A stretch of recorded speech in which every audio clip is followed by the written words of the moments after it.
units of life. We know this. And by now, we even know how the discovery of cells, as seen in the tree cork, was a breakthrough in biological studies. Now it's time to have a look at how the cells actually look under a microscope. For this, we select onion peel as our specimen.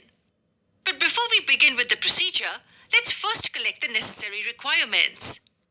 We will need a microscope, a slide, a cover slip, iodine solution, water, and forceps. Anything else we're left with? Well, the most important of all is the specimen, that is an onion peel. Now that we're all set with the equipments needed, let's begin with the amazing experiment of observing the onion cells under the microscope. Firstly, we take the onion peel and with the help of the forceps, pull away the thin lining from the inner surface. Before placing this on the slide, we first add a drop of water on, then place the onion peel on it. We are not supposed to touch the peel and even the slide with our fingers. Next, we add 2 drops of dilute iodine solution. Hold on, do you know why is iodine solution added to this specimen? We do this so that we can clearly see all the parts of the cell. Else it's difficult to study them as they are transparent. It would even be difficult to differentiate between the various parts.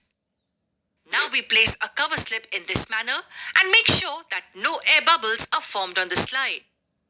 With this, our slide is ready. This entire process of setting up the microscope along with the slide is termed mounting.